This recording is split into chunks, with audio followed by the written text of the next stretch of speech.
Spooky, it's spooky. Hey guys, in this very spooky episode, we are going to be doing a voodoo doll on the embroidery machine.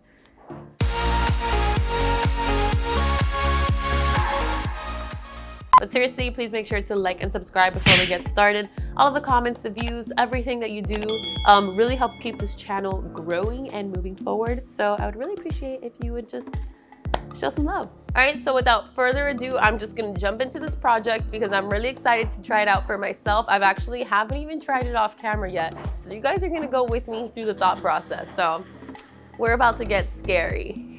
It's about to get scary. That was lame. So first things first, I'm gonna hoop some stabilizer with my shirt. I'm gonna cut 2 pieces of it that fit the size of the hoop.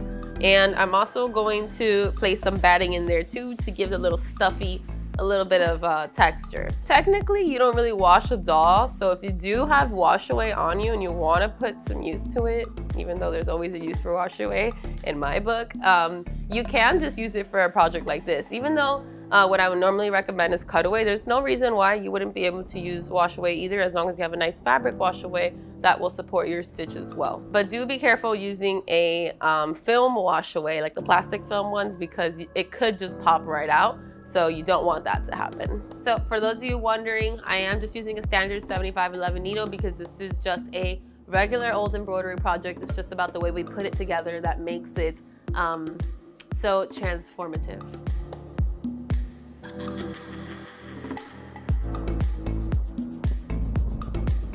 Okay, I'm gonna press start.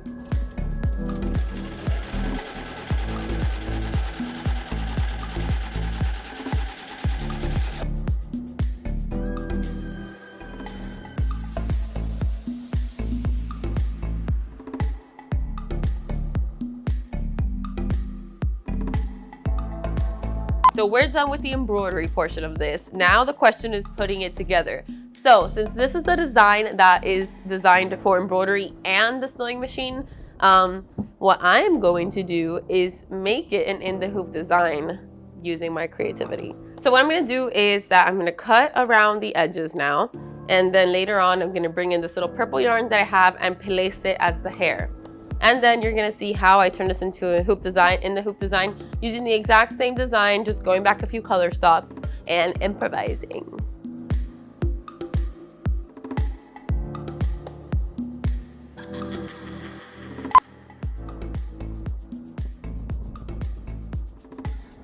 So the next thing I'm gonna do is I have my little hair right here. Isn't it cute? You see, it's a cute voodoo doll. It's not a scary one, Mr. Photographer or videographer. He was a little worried about how the voodoo doll would turn out. So I'm just turning it around. I'm grabbing a little piece of tape just to secure it. Secure it while it is embroidering over. And it doesn't have to be perfect, as he's just gonna be a little ruggedy little guy. Look at him. Isn't he sweet? And he's also gonna double as a pin cushion for me, which is why I have my little pins right here. And I also have stuffing. So you guys are going to see him come to life really soon. Alrighty, so we have the tape. Now the next thing that we're gonna do is I'm going to hoop the stabilizer again. I'm going to draw a placement line, match this up to the placement line. Once I'm done, I'm going to grab another piece of fabric and put it over to create the back. All right, perfect. That's a nice hooping tension. Okay, so now I'm just gonna put this back in the hoop.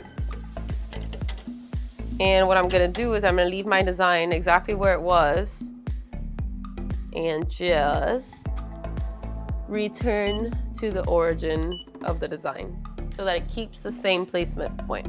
Once I finished this design, I kept it exactly where it was, and all I did was click on the return to origin button, which is just gonna return me to the exact same place where I started, okay? It's gonna take you right back to the beginning of the embroidery. And now I'm just gonna go ahead and stitch the placement line again in a different color this time, black, so I can see a little bit better. So this is the beginning, this is the first color stop. trying to get these little white stitches to line up with the black stitches as much as possible because I want the hair now to get stitched down, because right now I just have tape reinforcing it, but I want the stitches to stitch it. So if it does go over this little line, that's okay, because this voodoo doll is meant to be rugged, so it doesn't need to be perfect, which is awesome for creative projects like these. Now all I'm doing is on this exact same design is just going back a color stop, going back to the beginning.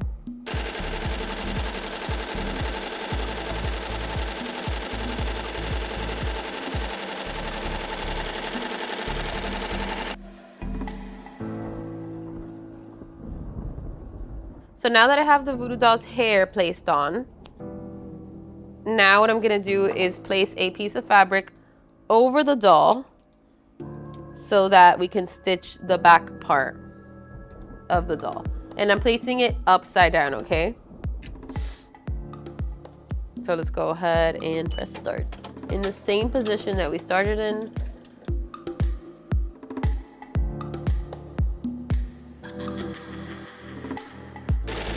And now I'm gonna stop it right there so that it doesn't go all the way around. And the reason being is because I need to leave an opening to stuff the doll. So it's time to take it out. All right, so now all that's left to do is just cut around the voodoo doll. So I cut around the voodoo doll and I left a little bit on the edge because I do want to flip it inside out now.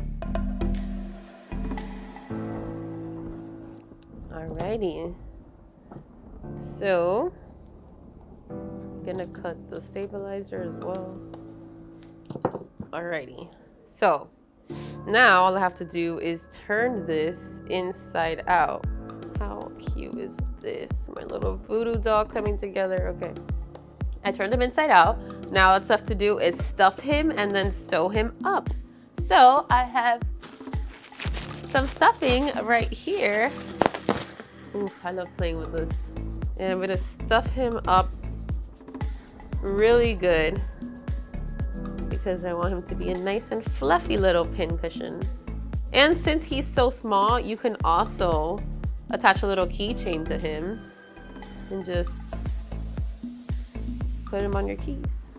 To get to those little arms and legs, I'm just using the screwdriver, or you can use a bamboo stick, a chopstick, to go ahead and move the stuffing over to those smaller areas.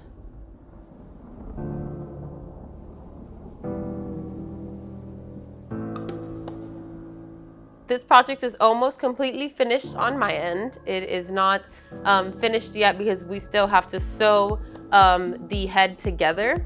So what I'm just gonna do is tuck in that fabric and add a little pin cushion, a little pin in there, because this is gonna be my little pin cushion, or who knows, it might turn into a keychain.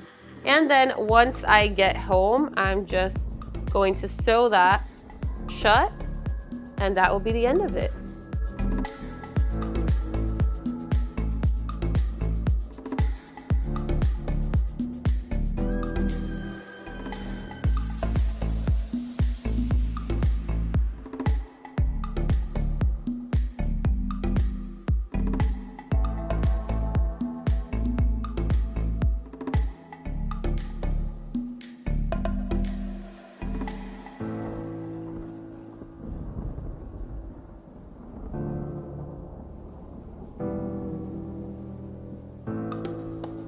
So I went ahead and pinned him up. I pinned the back of his head just to keep him closed until it's time to go home and sew him right up. And I stuck some pins in there just to give him a little bit of personality and start giving him some use.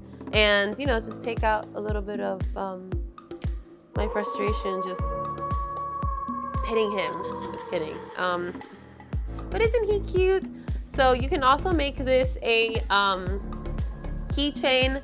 Don't know if I'm gonna make it a keychain, but this is just a very cute design that you can go ahead and sell on Etsy. And a lot of children would really love to attach this to their keys or their book bag or anything of that sort. So a few points about this episode. One, I wanted to show you a cute little Halloween design. I got this one on Urban Threads. and it was an embroidery sewing design. However, I decided to turn it into a little in the hoop design just by simply placing another piece of fabric over. So this just goes to show you how easy it is to make little stuffed animals, little stuffed keychains, and turn a regular design into an in the hoop design. It also shows you how easy it is to just digitize your own in the hoop designs. All you need is an outline and a triple running stitch and your fabric and your design, and that's it. That's all there is to it. They're super easy to make. And of course, you can buy these stock or create some of your own, and you can have some nice little keychains to sell on Etsy or at craft shows during this time of the year. So this little guy is going to be my new desk mate in the new building. So yeah, what do you guys think? All right, so that's it for today, guys. I hope you enjoyed this fun episode of Embroidery Hub. Happy Halloween in advance. I might come back next week and do another Halloween episode, but we're just kind of gonna see if time permits. In the meantime, please make sure to join me in the Embroidery and Custom Apparel Mastery group. I have linked it below, and if you have any questions for me, you can go ahead and join the group and ask away, as well as thousands of other embroiderers in there sharing their knowledge and insights every single day. Again, any questions, also leave a comment, like, subscribe, and I hope to see you in the next episode. Thank you for watching. Bye.